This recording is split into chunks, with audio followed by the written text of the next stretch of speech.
Hello everyone, today we are going to see one more topic from irrigation engineering. The subject code is 1615505 from unit number 5 under the topic dams and spillway part 4. So what we are going to see in this video class? The content is typical cross section, seepage through embankment and foundation, seepage control through embankment and foundation. So we are going to see when a seepage is causing through embankment and foundation, how will you control? What are the safety precautions we are going to take to avoid the failure? So next is detailed content of seepage control in earthen dam. So we all know that water seeping through a body of the earthen dam or through a foundation of a dam may be harmful to stability of dam. So what is stability? Stability means strength. When the water is peeping through the dam of the body through the seepage, that also causes a problem, and stability gets disturbed, and that may also cause a failure. Okay, on the both side of the dam body, that is upstream side as well as downstream side. It may also cause piping either through the body or through the foundation, thus resulting the failure. कि अगर जिधर से भी अगर seepage होने लगा, अगर चाहे डैम ऑफ द बॉडी से और बिलो द फाउंडेशन से, तो there is a high risk of getting fail. So that is seepage control in earthen dam. So as you can see in this picture, this is upstream side and downstream side, and the earthen dam is constructed. So it is made in such a way they should avoid seepage of through dam body as well as foundation.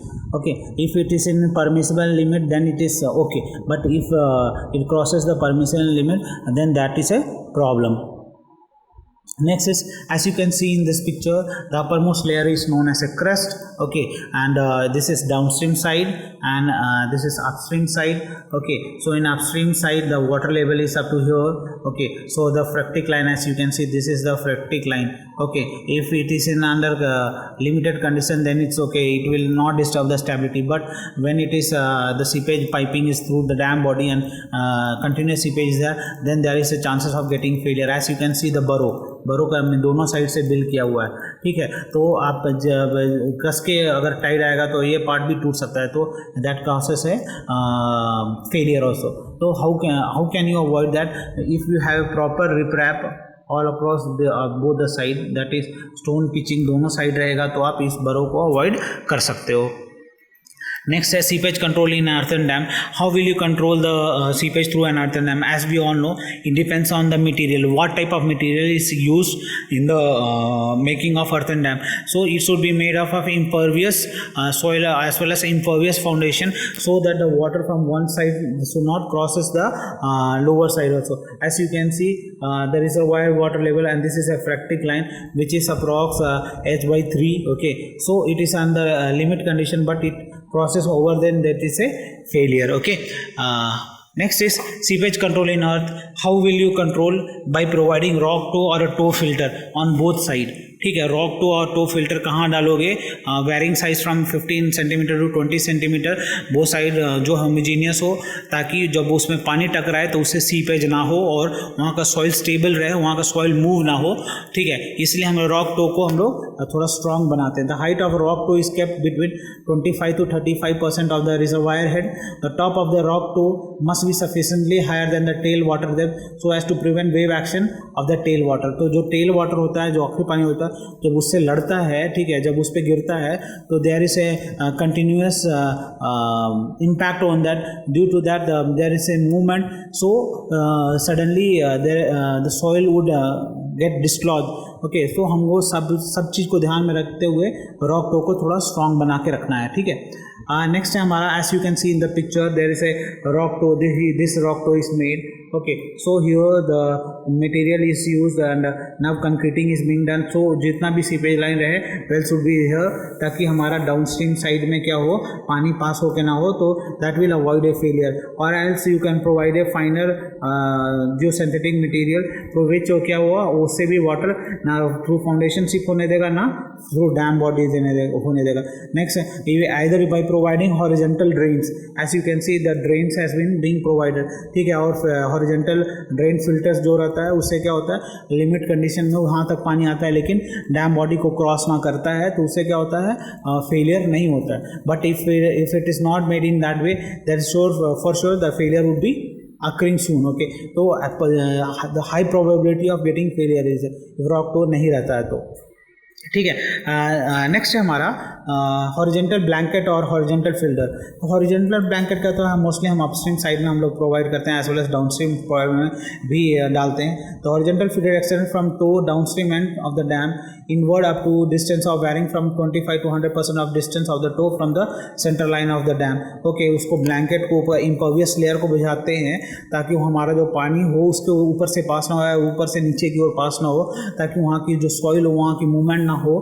Plus वो एक blanket के रूप में काम करता है जिससे क्या रहता है उसको प्रोटेक्ट करके रखता है। सो हॉरिजेंटल ब्लैंकेट और horizontal filter can be used. Next है as you can see in the picture the basic parabola. तो ये जो हमारा फिल्टर है ये डायरेक्ट्रिक्स है, ठीक है। तो हमारा यहाँ जो बीटा 180 डिग्री दिया हुआ है, जो हमारे ये जो लेयर है इम्पर्वियस है, ठीक है। तो हम इसको यहाँ पे हम लोग इस्तेमाल करके हम लोग क्या कर सकते हैं, फेलियर को अवॉइड कर सकते हैं।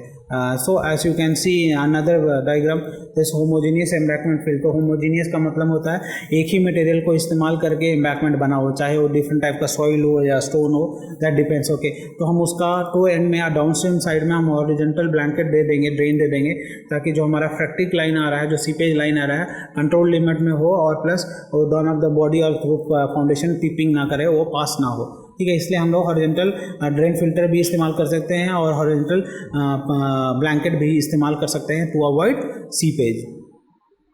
Next is chimney drain. What is chimney drain? The horizontal filter not only helps in bringing the fractic line or down to the body of the dam, but also provide drainage of foundation and help in rapid consolidation. ठीक है, तो क्या होता है chimney drain रहने से क्या होता है, रैपिड कंसोलिडेशन होने के चांसेस ज़्यादा बढ़ जाती है। But the horizontal filters tries to make the soil more pervious in the horizontal direction and causes stratification.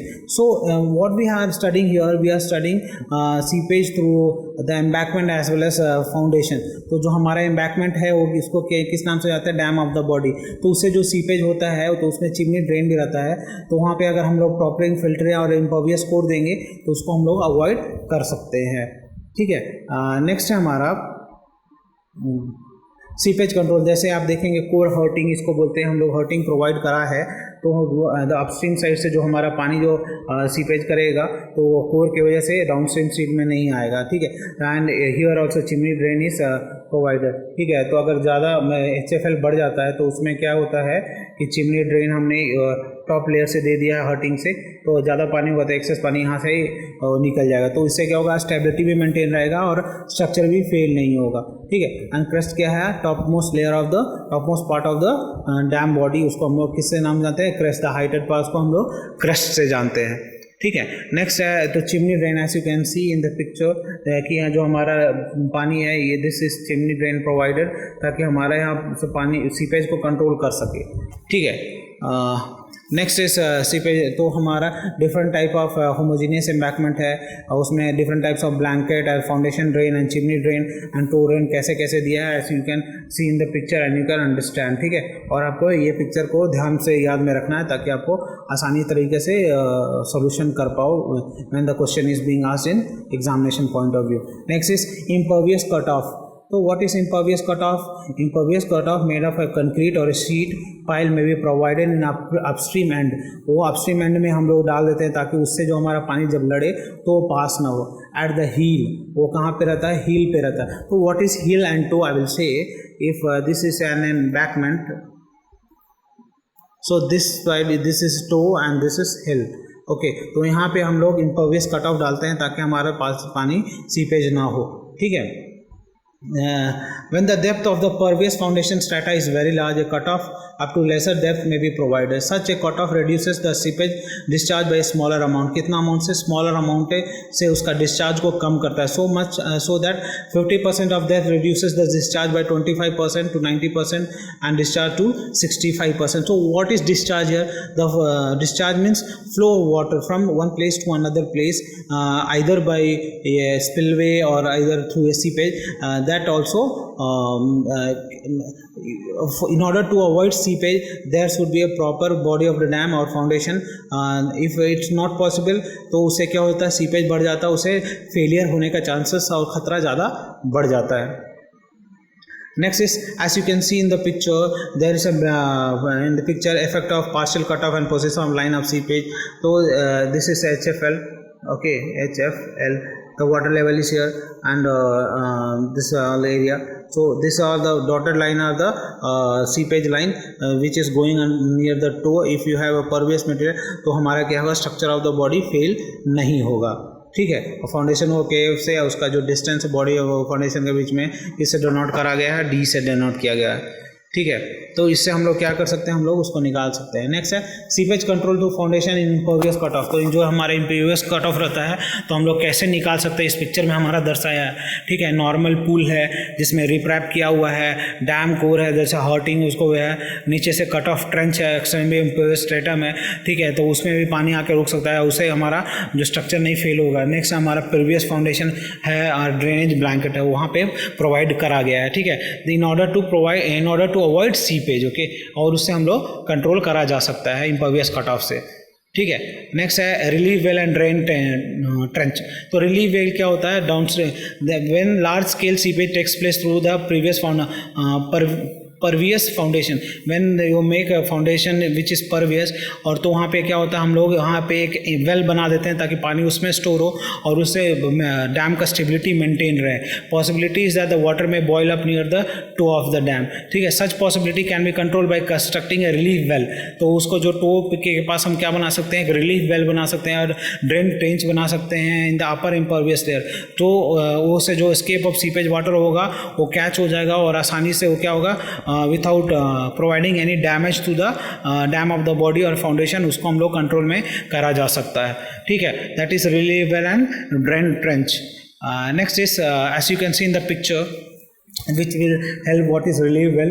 So यहाँ पे देखो जो अपस्ट्रीम साइड में और दिस इज डाउनस्ट्रीम साइड, ठीक है। इम्पर्वियस लेयर दोनों साइड में रखा गया है, ठीक है। And this is a well trench, ठीक है, यहाँ पे प्रोवाइड करा गया है ताकि ये दो टो से उसको कोई परेशानी ना हो। जो if there is a seepage there won't cause any problem, as you can see in this picture also, ठीक है। तो लैंड साइड क्या हो सकता है, pervious system, pervious toe trench हमारा जो बनता है, ठीक है। तो उससे हमारा पानी को, सीपेज को लिमिटेड कंडीशन में रख के उस पानी को हम लोग without affecting the dam body हम उस पानी को डिस्चार्ज कर सकते हैं, ठीक है। नेक्स्ट है हमारा slope protection. How will you provide protection to the slope. Slope क्या होता है, एंगल्स, लाइक जो हमारा टॉप बंड लेवल होता है वहाँ से जो आप स्लोप प्रोवाइड करते हो upstream side as well as downstream side. तो how will you protect the upstream side, the upstream slope of the earth dam is protected against the erosive action of wave by stone pitching और stone dumping, ठीक है। तो वहाँ पे जब जानते हैं कि जो अपस्ट्रीम साइड में वेव एक्शन होता है, अगर there is if it's unlined होगा, इट मीन्स कच्चा मिट्टी का रहेगा, तो क्या रहेगा, जब when the water will collide, it will take the soil with it. So it is good to do riprap or pitching or stone dumping to avoid that. It will control the soil in that area. The thickness of dump drop should be about 1 meter and should be placed over a gravel filter of 0.3 mm thickness. वो कहाँ रहना चाहिए, उसका जो thickness रहना चाहिए, जो gravel के ऊपर जो रिप्रैप लगेगा बड़ा बड़ा स्टोन का, कितना रहना चाहिए, 0.3 mm थिकनेस रहना चाहिए।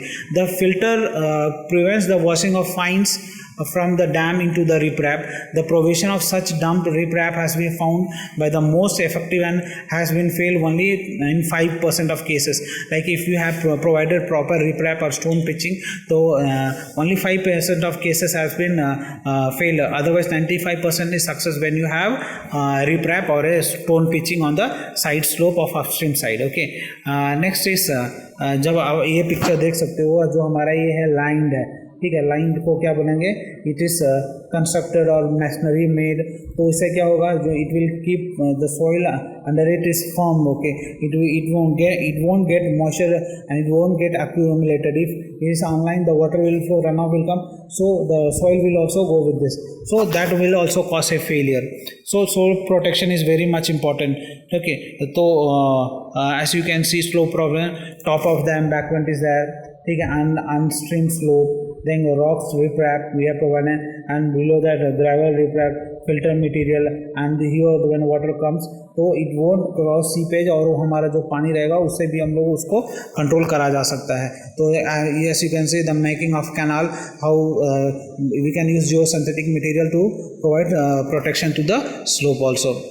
Next is the stone pitching, way one of the most important point is stone pitching. Stone pitching को हम लोग क्या बोलते हैं, रिप्रैप बोलते हैं.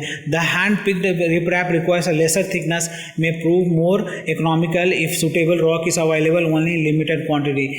मीन्स इफ लिमिटेड क्वांटिटी में वहाँ पे रॉक अवेलेबल है तो हमें we have to design and we have to use in a proper way just to protect the slope. Okay, next concrete slab may also be laid over the slope of the earthen dam. What can be laid, concrete structure, like वो जो concrete का slab बनता है उसको भी रख सकते हैं ताकि वो क्या रहेगा, हमारा जो डैम ऑफ द बॉडी का जो सॉइल रहेगा उसको स्टेबल करके रखेगा. ठीक है. When such slab are constructed they must be laid over a filter and weep hole should be provided as to prevent escape of water.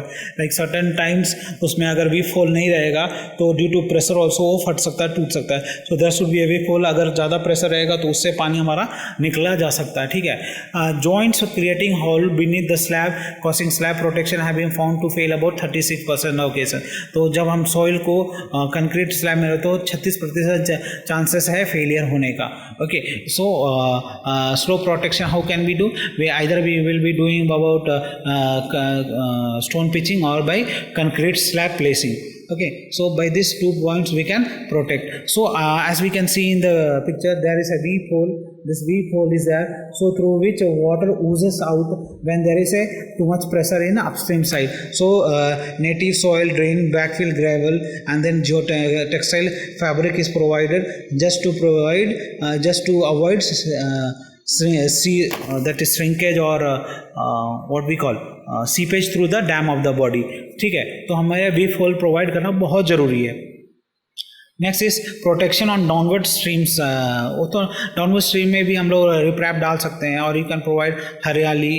ठीक है. Different types of rock. The at is written the downstream slope of the dam is protected against erosive action of wave up to slide about the water depth in a small manner to explain from up surface. तो हमारा जो down stream में जो रहता है वो थोड़ा ज़्यादा दूर तक उसका जो स्लोप कवर दिया जाता है, इसलिए दिया जाता है क्योंकि जब वो अपस्ट्रीम से फ्लो होकर आता है प्रेशर के साथ तो it can arrowed the soil in the toe and which can cause a failure also.